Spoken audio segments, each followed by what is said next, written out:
નમસ્કાર, સમાચારો સાથે હું છું જયેશ। સૌપ્રથમ સમાચાર સુરતથી કે જ્યાં એરપોર્ટના નડતરરૂપ મિલકતના મામલે હવે મહત્વપૂર્ણ ગતિવિધિઓ ચાલી રહી છે।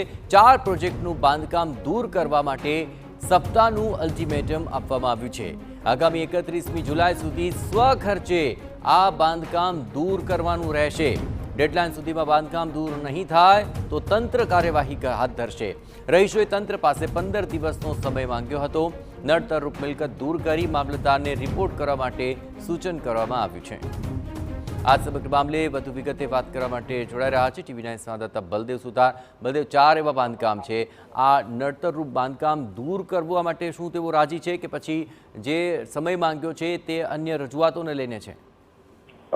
જે રીતે સુરત એરપોર્ટને જે નડતરરૂપ થતી જે ઇમારતો હતી તેને છેલ્લા ઘણા સમયથી જે વિવાદ ચાલી રહ્યો હતો, કારણ કે જે રીતે જે બિલ્ડરો અને તંત્ર સામે જે કોર્ટમાં જે કેસ ચાલી રહ્યો હતો અને આખરે આગામી 31મી સુધી સખર્ચે નડતરરૂપ જે બાંધકામો છે તે દૂર કરવા માટેનો જે આદેશ છે તે કરવામાં આવ્યો છે। એરપોર્ટને નડતરરૂપ 4 પ્રોજેક્ટ બાંધકામ દૂર કરવા સપ્તાહનું એક અલ્ટિમેટમ આપવામાં આવ્યું છે, કારણ કે ડેડલાઇન સુધી જો બાંધકામ દૂર નહીં થાય તો તંત્ર દ્વારા પોતાની રીતે આજે છે આ જે નડતરરૂપ જે બિલ્ડિંગો છે તે ક્યાંક ને ક્યાંક દૂર કરવા માટેની જે ચીમકી છે તે આપવામાં આવી છે। કારણ કે સુરત એરપોર્ટને અવરોધરૂપ L&T colony, Magdalla, Sarjan palace, VIP road, Raviratna apartment, Vesu, Floran apartment, Vesu પ્રમુખ રહીશ, આ તમામ જે બિલ્ડિંગો છે તે દૂર કરવા માટેનું જે સૂચન છે ક્યાંક ને ક્યાંક કરવામાં આવ્યું છે। કારણ કે જે મજૂરા મામલતદારે 4 પ્રોજેક્ટને કાર્યકર્તાઓને નોટિસ ફટકારી આગામી 31મી જુલાઈ સુધીનું નડતરરૂપ બાંધકામ દૂર કરવા માટેનું અલ્ટિમેટમ આપવામાં આવ્યું છે।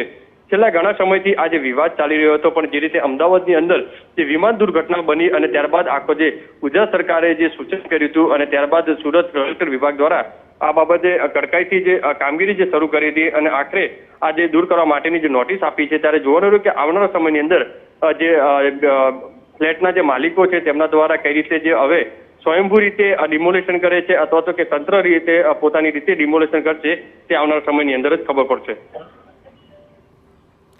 આભાર બલદેવ, તમામ ગતિવિધિઓ પર આપ નજર રાખતા રહેજો। હવે જોવાનું રહેશે કે આ બાંધકામ દૂર થાય છે કે પછી તેને લઈને 15 દિવસનો જે સમય માંગવામાં આવ્યો છે તે મોહલતની અંદર અન્ય કોઈ રજૂઆતો કરવામાં આવે છે।